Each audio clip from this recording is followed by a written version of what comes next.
Alors, je retrouve dans le foyer de la Chambre des communes le député québécois Luc Berthold. Bonsoir, M. Berthold. Bonsoir, Mme Bégin. Je le répète, vous vous êtes excusé 2 fois plus tôt qu'une même, mais j'ai quand même envie de vous demander qu'est-ce qui vous a traversé l'esprit pour reprocher à Mme Leboutillier de ne parler que le français à la Chambre des communes? Ben, je pense qu'il faut commencer par les excuses, effectivement, parce que Mme Leboutillier ne méritait pas de se faire dire quelque chose comme ça à la Chambre des communes. Mme Leboutillier, je sais qu'elle est unilingue francophone, elle a tout à fait le droit d'utiliser le français pour faire tous ses discours, répondre aux questions. C'est tout à fait légitime, et tous les députés devraient le faire. C'est pour ça qu'aujourd'hui, comme vous l'avez dit, je me suis excusé à l'ensemble de mes collègues francophones et particulièrement à l'endroit de Mme Leboutillier, Mme la ministre, parce qu'effectivement, elle ne méritait pas de se faire heurter comme ça par une question. Ça s'est fait... Oui, allez-y. Bien, qu'est-ce qui est arrivé? C'est que vous savez que depuis une semaine, on est à la Chambre sur le débat sur le revenu, le rapport d'impôt unique que l'on propose, qu'on demande au gouvernement d'accepter. On a eu une journée de l'opposition hier où les tensions étaient un peu plus fortes. Depuis une semaine environ, je pense qu'à plusieurs reprises, le premier ministre, Mme Leboutillier, a dit que les conservateurs disaient une chose dans l'Ouest qu'ils ne disaient pas dans l'Est. Le premier ministre, hier, au cours de la période de questions, nous a comme mis au défi de poser des questions en anglais sur le rapport d'impôt unique. Et nous l'avons fait. Il y a un de mes collègues qui a posé une question en anglais, puis par la suite, une question a été posée en français. Et le problème est arrivé à ce moment-là, c'est qu'en relevant le défi du premier ministre, bien, j'ai mis au défi le gouvernement de faire la même chose, de répondre dans les deux langues la même chose, parce que le premier ministre avait déjà répondu des choses différentes en anglais et en français. Malheureusement, j'ai posé cette question-là à la seule ministre francophone qui ne parle que français à cette Chambre, et c'est là qu'a été ma grande erreur. C'est au lieu de m'adresser au gouvernement, de m'adresser au premier ministre, je me suis adressé à Mme Leboutillier, que je ne voulais pas viser du tout personnellement par ces propos-là. Mais c'est ce qui est arrivé. Et une fois que c'est dit, vous savez qu'est-ce que c'est, hein? C'est dit, c'est répété, puis on ne peut pas revenir en arrière. Non, on ne peut pas reprendre la phrase non, effectivement. Juste une précision, M. Berthold, parce qu'on a entendu l'extrait aux communes, un extrait de l'échange aux communes. Lorsque vous avez dit à la ministre Leboutillier qu'elle était complètement déconnectée de la réalité du Québec, qu'est-ce que vous vouliez dire? Bien, écoutez, c'est simple, parce que le débat sur le rapport d'impôt unique qui perdure depuis une semaine, au niveau des arguments du gouvernement, ça ne tient pas. On dit, par exemple, que ça n'a pas de bon sens. Il y a 9 provinces qui se sont entendues avec le gouvernement fédéral sur la définition de revenu. Le Québec a une définition différente du revenu. Donc, à cause de ça, on ne peut pas faire confiance au Québec pour que Québec produise une seule déclaration d'impôt, un rapport d'impôt unique, pour qu'on puisse par la suite en retourner les sous à Ottawa. C'est des arguments comme ça. Nous, ce qu'on dit, c'est on veut rendre la vie plus facile aux Québécois et on nous sort des technicalités, des problèmes qui n'ont pas d'allure et qui font en sorte qu'on revient un peu dans le débat passé où le gouvernement fédéral avait toujours peur de céder un petit peu de pouvoir au Québec parce qu'on craignait soit des menaces souverainistes ou toutes sortes de choses comme celle-là. Et c'est pour ça que je disais à la ministre, arrêtez de nous parler de ces technicalités-là. Vous êtes déconnectés de ce que les Québécois veulent, parce que l'Assemblée nationale du Québec, à l'unanimité, a demandé le rapport d'impôt unique.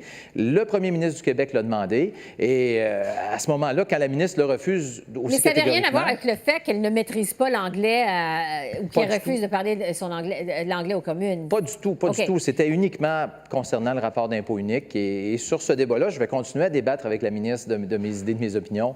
Mais c'est évident que la question du français, comme je l'ai mentionné, c'est un droit. Puis tout le monde peut être fier de parler sa langue à l'intérieur de la Chambre des communes. Vous vous êtes excusé à plusieurs reprises sur Twitter, entre autres. Vous l'avez fait cet après-midi en Chambre. Vous avez quand même reçu une volée de bois vert. Je suis allée voir sur votre fil Twitter. Vraiment, les commentaires, bon, vous allez me dire que c'est les réseaux sociaux, là. Mais comment vous pensez que votre reproche de juste parler français à la ministre Leboutillier, ça va être reçu au Québec?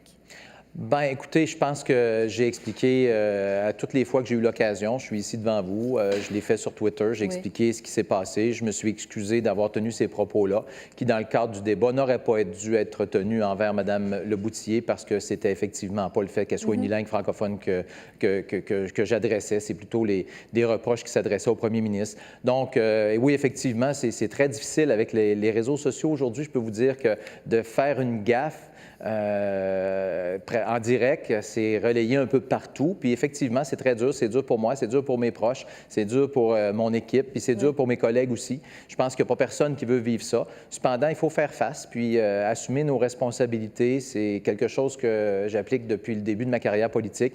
Et dans ce cas-là, j'ai assumé. Effectivement, les mots n'ont pas été bien dits. Il a fallu que je recule. Et j'espère que ça va se calmer, effectivement. Est-ce que vous avez peur que cette déclaration-là vous colle à la peau et colle à votre image et même à l'image de votre parti, aux conservateurs? Bien, écoutez, je pense que les gens sont capables de faire la part des choses, Madame Bégin. Je défends le Québec, je parle tout le temps en français ici à la Chambre des communes. À chaque fois qu'il y a une possibilité qu'il manque un document en français ou qu'importe, je refuse qu'on procède, je refuse qu'on aille de l'avant. Je suis un défenseur de la langue française, un défenseur du Québec. Je pense que j'ai eu l'occasion dans le passé de le prouver à plusieurs reprises, puis je vais continuer de le faire au cours des prochaines semaines, des prochains mois. Monsieur Reyes, votre lieutenant politique au Québec, a réagi à cette controverse, a dit que c'était une déclaration qui était malheureuse, mais que l'erreur est humaine. On vous écoute. Vous semblez avoir tiré leçon de cet épisode?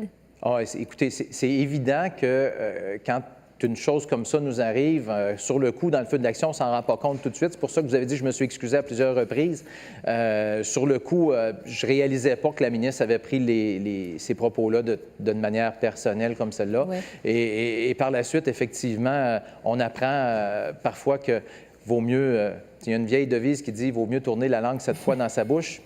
Je peux vous dire qu'on n'a pas le temps de faire ça à la Chambre des communes. Donc, dans le feu de l'action, c'est pas toujours évident. C'est long, cette fois. Un mot sur le Bloc québécois qui a réagi. Évidemment, Mario Beaulieu dit que les conservateurs prétendent être à l'écoute du Québec, mais ne veulent pas entendre parler français aux communes. Qu'est-ce que vous répondez à Mario Beaulieu? Bon, écoutez, je pense que j'ai fait la démonstration que c'est pas vrai. Je pense que j'ai fait la démonstration, mes collègues du Québec font la démonstration que c'est pas vrai, qu'on veut entendre parler français, qu'on parle français, qu'on défend la langue française à toutes les occasions qu'on a. Je pense qu'il y a un souhait ici de faire revivre une vieille querelle Québec et reste du Canada. Je suis très, très déçu et désolé d'avoir participé à ça, d'avoir amplifié un peu ça, mais c'est pas du tout le cas pour mes collègues conservateurs. Ils vont continuer à défendre puis à écouter les Québécois. Dernière question, et là, je vous laisse là-dessus après.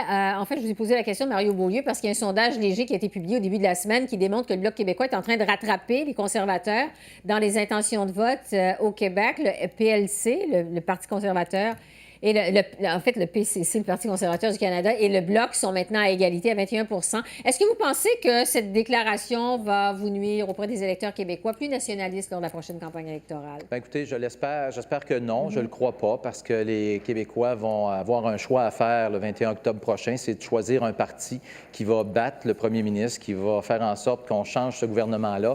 Et vous savez comme moi que la seule possibilité que ça arrive, c'est si les gens choisissent le Parti conservateur pour défendre les intérêts du Québec au sein d'un prochain gouvernement et non pas uniquement toujours sur le parquet de la Chambre pour parler puis faire des critiques. En tout cas, on vous sent très repentant, M. Berthold. Merci beaucoup de nous avoir parlé. Merci. Merci, Mme Bégin. Bonne soirée. Au revoir.